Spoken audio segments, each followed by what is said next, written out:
Julia sought counseling after being diagnosed with anxiety. In crowded areas, she would get panic attacks. It got to the point that she could not take buses or trains anymore. As the therapy progressed, we realized that underlying her anxiety concerns was a strong sense of doubt about her existence in this world.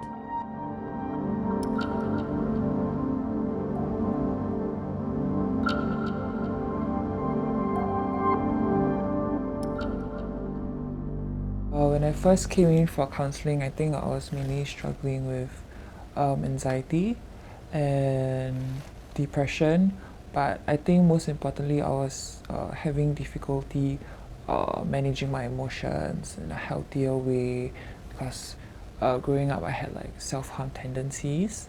So because I don't really know how to manage my emotions well, I tend to resort to more self-destructive measures to, either calm myself down or to solve the problem, which is very unhealthy lah.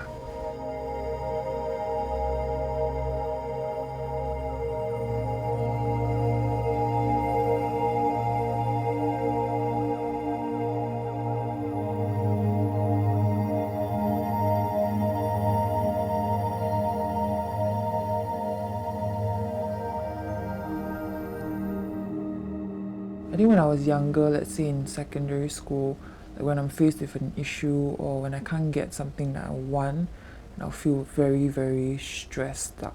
And it's just like fire in my head, right? And I don't know why I'll feel like I should resort to self-harm tendencies to take it out on myself instead. Apart from self-harm tendencies, I think recently back in like 2020 during New Year's Eve, so I kind of had an incident lah, and I couldn't really process my emotions well. So the only thought in my head was just to take my life and overdose on my pills when it didn't work. And when I woke up, I got even angrier that I wasn't able to take my life, and then I tried to jump down, but thankfully my ex-partner was there to stop it lah. I feel like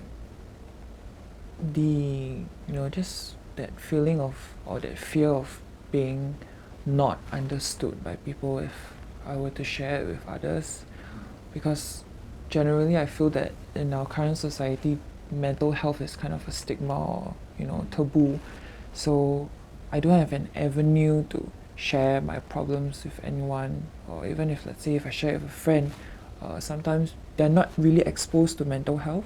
So sometimes they might think, hey, that's too much for me, or that's too dark for me, or why are you like cutting yourself, or why are you like overdosing on pills? They are not exposed to it, they're not experienced, with helping someone with mental health issues. So I felt like I didn't really get the support that I needed, or even if I did get the support I needed, I felt like I'm not able to solve it like the healthy way lah.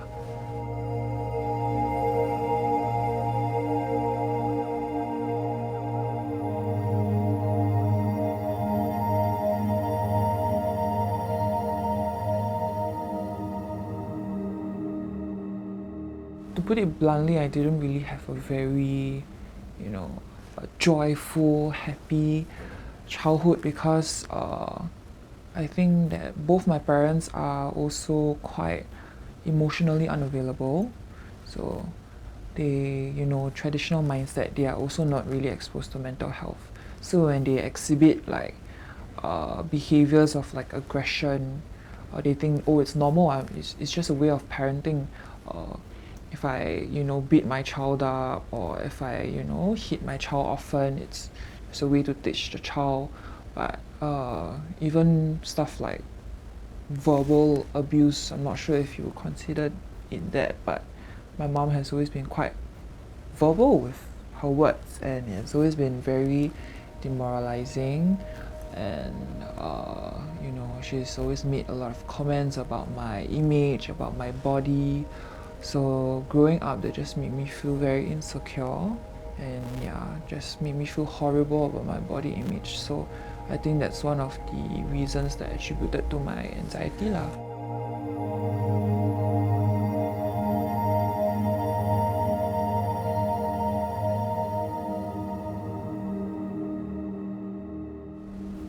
I think there was once my brother fought with my mom, because I think she found out that I heard her talking like bad about me to my brother. So I was on the phone call and then I could hear her saying stuff like, oh, how could you let your sister go out with guys? You know what kind of a girl your sister is. She's very like open to guys, you know, she's too friendly.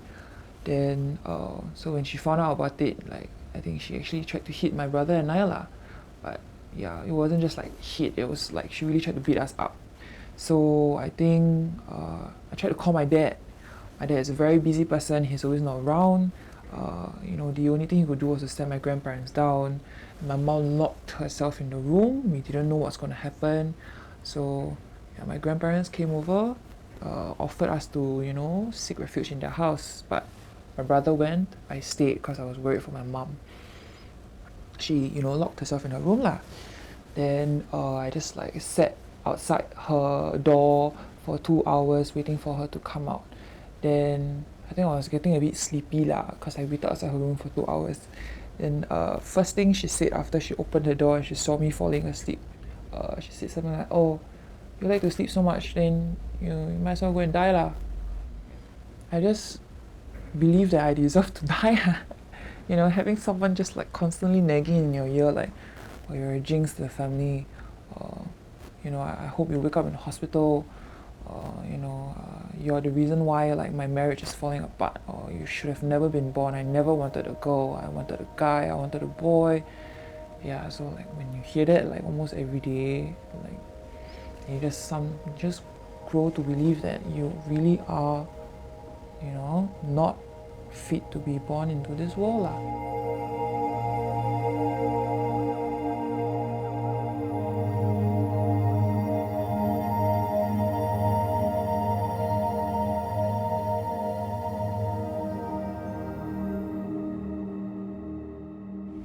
I think initially when I was in primary school, you know, in primary school they have like counselors, right?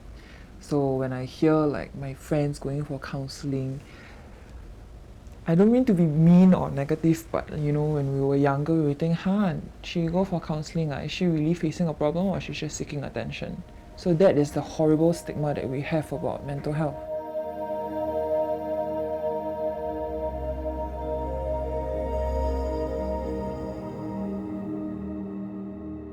When I went to secondary school, when you know I became more self-destructive, I sought like to self-harming, and then the school made me see a counselor.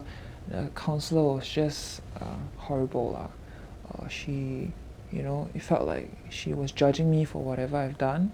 It felt like she had no empathy.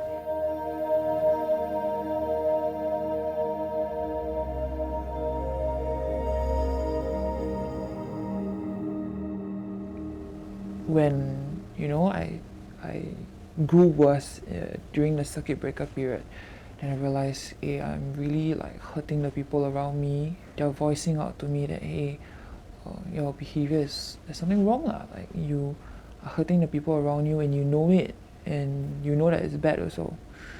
So that's when I went to seek help, and my impression of counseling changed lah. Of course, it will take finding the right counselor, you know.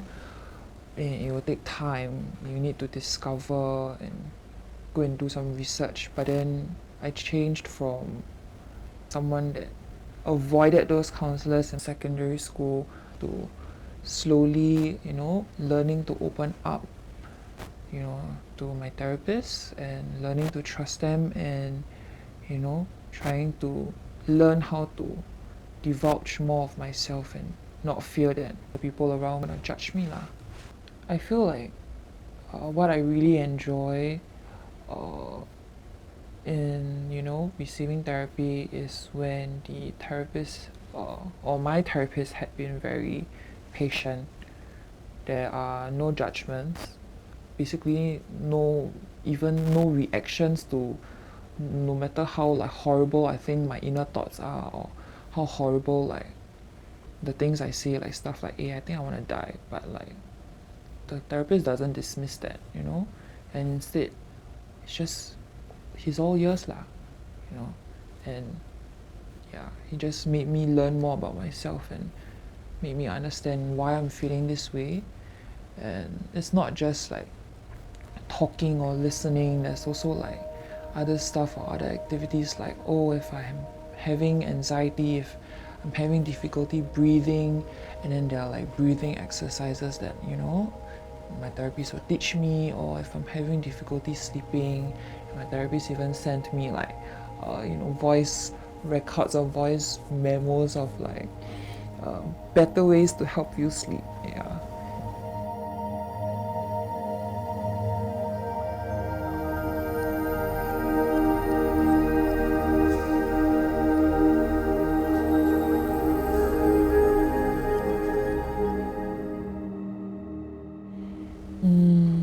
Key takeaways from counseling is, I feel like I really get to work on areas that I feel like I'm really lacking in. Stuff like I always tend to shun away from, receiving affection or even giving affection. Even to the people that I love, I'm not able to express love towards them. And then I remember very clearly my therapist telling me this, even deep down, you say that you love your family, you love your partner, but if you don't express it to them, how would they know? So there were a lot of things that I was enlightened about. I also learned a lot of reasons why I react a certain manner, why I behave or think a certain manner. Maybe because due to the trauma, in my childhood, or this is just how psychologically your brain works lah. So yeah, I think that therapy didn't really help me solve my problems, because I personally don't think that's what it's about. I think it's more about, letting you understand how you are feeling, and all the decision making, all the problem solving starts from you.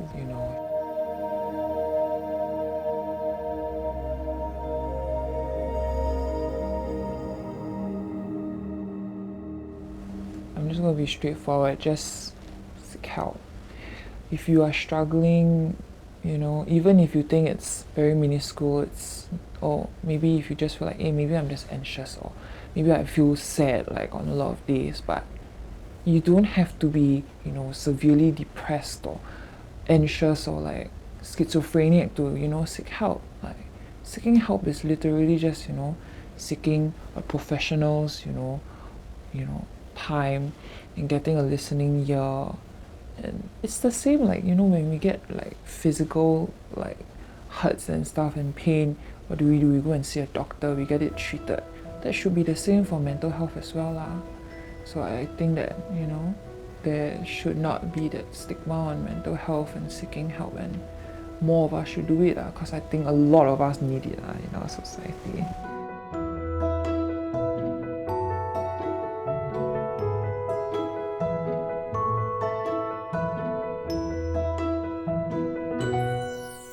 Julia has sought therapy since 2019. It has allowed her to understand herself better. She has learned better coping strategies and is now an advocate for mental health and wellness, encouraging others to seek help when needed. She would describe herself as having a more positive outlook on life than before.